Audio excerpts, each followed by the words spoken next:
তো গাইজ পাহাড়িদের খাবার দেখে এত পরিমাণ আমার লোভ লেগে গেছে, এই জন্য আজকে আমি সেদ্ধ খাবার নিয়ে চলে আসছি। শাক সেদ্ধ, সবজি সেদ্ধ, এটা খেতে যে কি পরিমাণ মজা লাগে আমি না খেলে বুঝতেই পারতাম না। তো হ্যালো সবাইকে, আসসালামু আলাইকুম। তো পাহাড়িদের মধ্যে আজকে শাক সেদ্ধ আর সবজি সেদ্ধ খাবো। তো সর্বপ্রথম এটা কি নিলাম তোমরা একটু বলো কমেন্টে। এটা হচ্ছে ঝিঙা না তরই না কি বলে, যেটাই হোক একটা সবজি, তো যাই হোক। তো এটা প্রথমে ছিলে নিব, তারপরে সেদ্ধ করে নিব। তো আমার বাসায় যতগুলো সবজি ছিল সবগুলোই আমি নিচ্ছি। তো আমি এগুলো সবজি আনছিলাম রান্না করে খাওয়ার জন্য, কিন্তু এখন রান্না করব, তবে সেদ্ধও রান্না, সেদ্ধ করে ভাত দিয়ে খাবো। আমি মরিচ ভর্তাও করে রাখছি, তবে আমার কাছে সিদল ছিল না, চিকেনও ছিল না। আমি হচ্ছে কাঁচা মরিচ, পেঁয়াজ আর রসুন দিয়ে হচ্ছে যে মরিচ ভর্তা করে রাখছি আমার মতো করে। তো আরেকদিন সিদল দিয়ে হচ্ছে যে আমি মরিচ ভর্তা করে খাবো, আর একদিন চিকেন দিয়ে।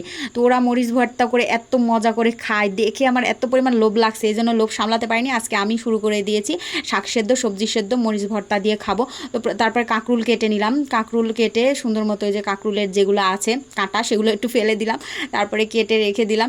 এটা খেতে যে কি পরিমাণ মজা গাইস, তোমরা যদি না খাও তাহলে বুঝতে পারবে না। আমি তো এটার একদম ফ্যান হয়ে গেছি, এই জন্য ওরা এত মজা করে খায়। ওদের খাওয়া দেখে আমারও লোভ লাগে, এই জন্য আমিও আজকে শুরু করে দিলাম এটা শাক সেদ্ধ, সবজি সেদ্ধ খাওয়া। এখন থেকে প্রতিদিনই খাবো। তারপরে পটল ছিঁড়ে নিলাম।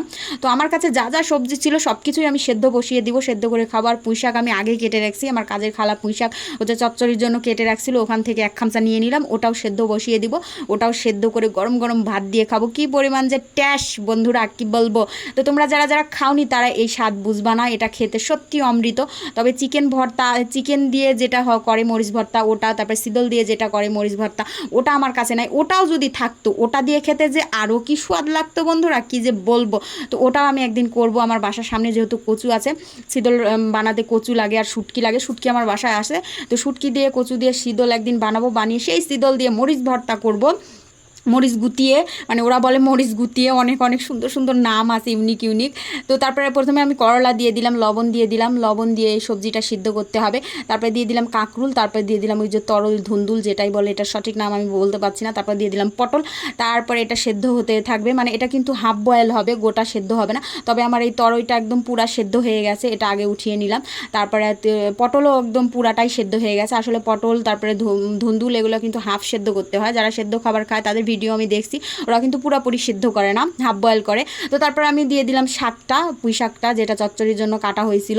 আমার খালা একদম কুচু কুচু করে পাতা কাটছে, পাতাগুলো তুলতে আমার অনেক কষ্ট হয়েছে, পরে ছাঁকনিতে দিয়ে আমি সেকে এই পাতাটা বের করছি। তারপরে আমি উঠিয়ে নিলাম কাঁকরুল আর হচ্ছে করলা, আর যে পাতা ছিল পুঁই শাকের পাতার ডাটা সেটা আমি ছাঁকনিতে ঢেলে এটা নিয়ে নিয়েছি। তো এটা খেতে সত্যি বন্ধুরা অনেক মজা ছিল। এটা তো এখন আমি প্রতিদিন খাবো, যেহেতু আমি হচ্ছে যে ভাতপ্রেমী মানুষ, ভাত খেতে ভীষণ পছন্দ করি। তবে শাক সেদ্ধ, সবজি সেদ্ধ দিয়ে ভাত খেলে অনেক হেলদি, যেহেতু এখানে তেল টেল কিছুই তেমন লাগে না। মরিচ ভর্তাতে একটুখানি আমি শুধু তেল দিয়েছি। এই দেখো আমি সাজিয়ে নিয়েছি, দেখেই তো একদম জিভে জল চলে আসছে, কি পরিমাণ কালারফুল লাগছে, আর খেতে যে কি ভীষণ মজা বন্ধুরা। তোমরা যদি না খাও তাহলে বুঝতেই পারবে না এটার স্বাদ কেমন।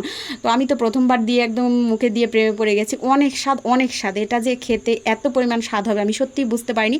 তো আজকে এই খাওয়া দাওয়া পর্যন্তই, সবাই ভালো থাকো, আল্লাহ হাফেজ।